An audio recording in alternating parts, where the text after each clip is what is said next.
This is Democracy Now!, democracynow.org, The War and Peace Report. I'm Amy Goodman with Juan Gonzalez. Our guest is Ricardo Patiño, the Foreign Minister of Ecuador. Juan?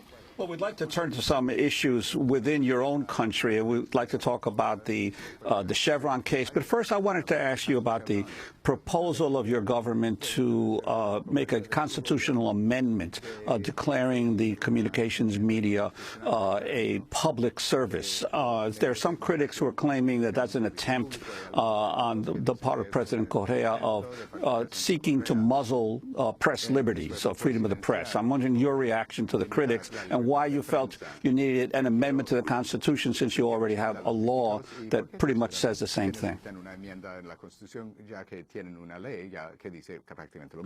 Bueno, en el caso del Ecuador, well, in the case of Ecuador, we have had an experience of major monopolization of the media for a long time. 6 families own the media outlets in Ecuador.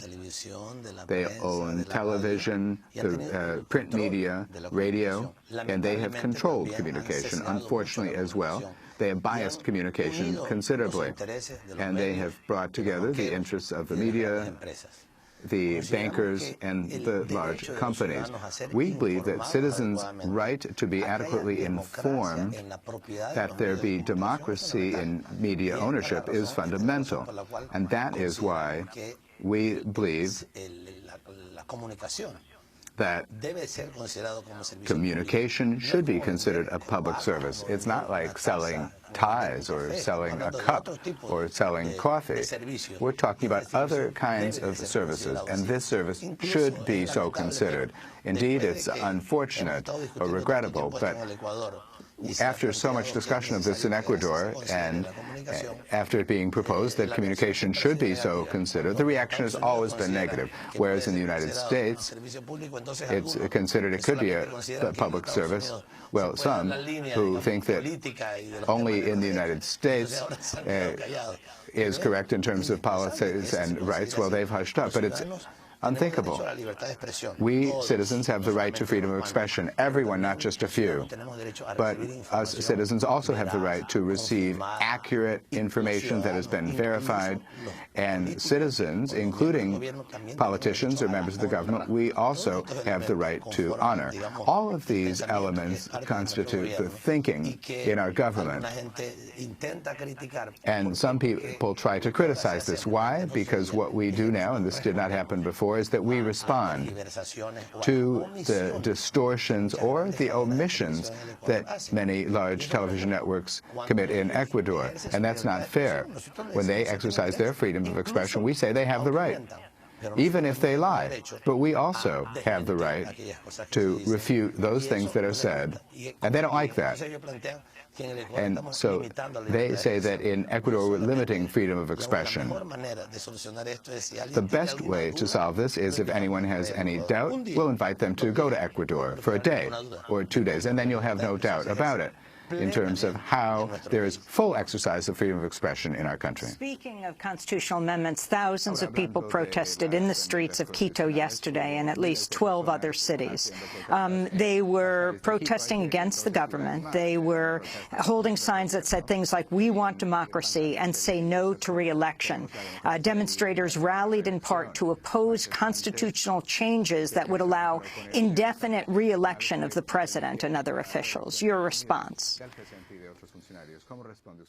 La decisión de reelegir a un The decision to re-elect a citizen as president of the republic or as mayor or legislator is up to the people of Ecuador. The people of Ecuador can decide whether they think a president has done a good job, that he served 1 term, 2 terms. That's a decision of the Ecuadorian people, just as that's a decision in many countries of the world. In Europe, sometimes the prime minister is there for 15 or 20 or 30 years during the time the people are willing to elect them. In our country, we have a right to have that as well. And unfortunately, there are some people who say, because they fear the impetus, the great impetus that the citizen revolution has achieved, and the great sympathy that people have for our president, which is based on the performance of a truly popular government, but it is also based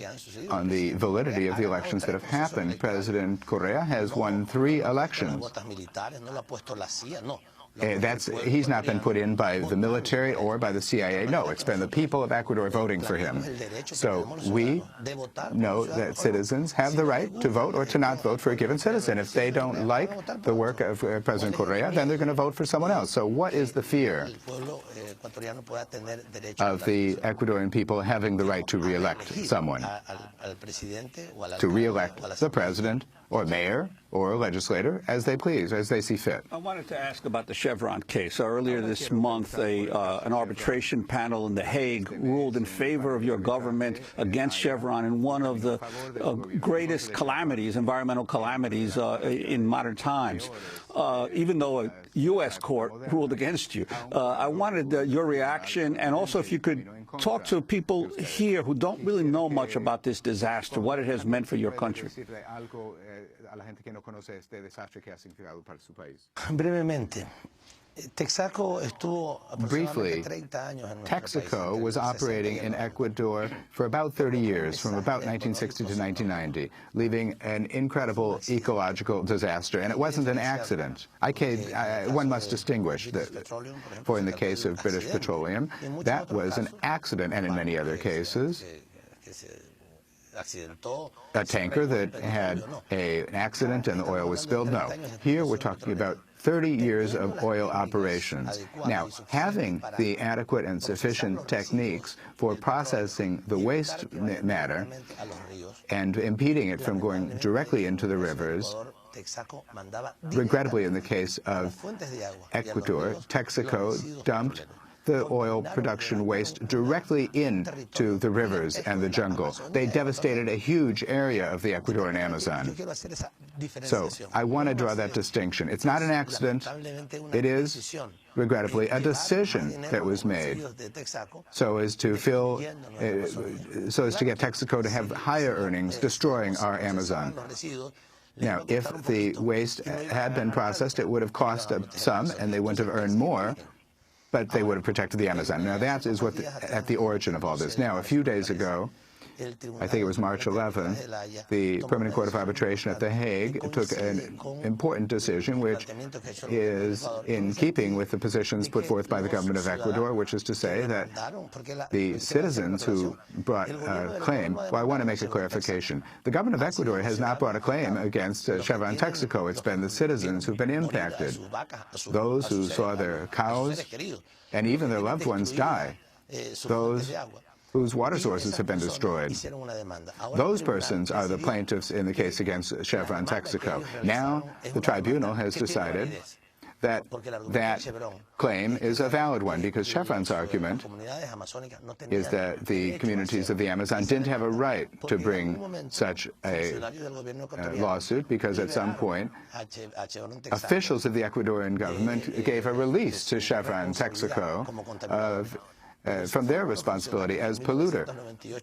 But that's something that was done by Ecuadorian officials irresponsibly in 1998. But the citizens didn't have to be impeded from bringing such a lawsuit, and it's a very good step. It's very good news that now the tribunal at The Hague has decided that those citizens did have a right to bring such a lawsuit. There's not yet a final ruling, because Chevron has some other observations and claims against the Ecuadorian state, but this first step is important, because had they decided that the citizens didn't have a right to bring the lawsuit, then what we might expect afterwards would be an annulment of Ecuador's case, and this is an important first step. What happens on April 20th? ¿Qué es lo que va a pasar el día 20 de abril? On April 20th, deliberations begin by the tribunal with the participation of Ecuador's attorneys and Chevron's attorneys to continue addressing the matter, because there are some other claims that Chevron has against Ecuador to prevent or so that they not have to pay on a judgment that's already been ratified by all the courts in Ecuador. Chevron Texaco has been ordered to pay $9.5 billion for the destruction caused by Texaco in our country. And now they are bringing a counterclaim against Ecuador, trying not to pay for the waste, the destruction. And now what they're saying is that if they are somehow forced to pay the judgment, that they should be indemnified by the state. In other words, Ecuadorian taxpayers should pay Texaco, Chevron, for the destruction caused. Well, this is inadmissible. It's like the birds firing at the shotguns, and we believe that the soundness of our arguments will enable the tribunal to recognize that the judgment handed down in Ecuador is legitimate, and that the company, Chevron Texaco, has an obligation to comply, to compensate not the Ecuadorian state. The Ecuadorian state hasn't brought a claim against Chevron, but rather the citizens of the Amazon, the residents of the Amazon, for the destruction that they suffered. So we are awaiting a fair decision from the tribunal, and we have had to undertake a major communication effort from the Ecuadorian state, because the multi-million and ill-intentioned campaign brought by Chevron against our state has been on a huge scale. And we have had to work very hard to try to offset the campaign by Chevron against us. Thank you very much for being with us. Ricardo Patiño is the Foreign Minister of Ecuador. This is Democracy Now!, democracynow.org, the War and Peace Report. When we come back, we look at another oil company, another oil giant, ExxonMobil, and the deal that New Jersey Governor Chris Christie has made with them, and why so many people are protesting. Stay with us.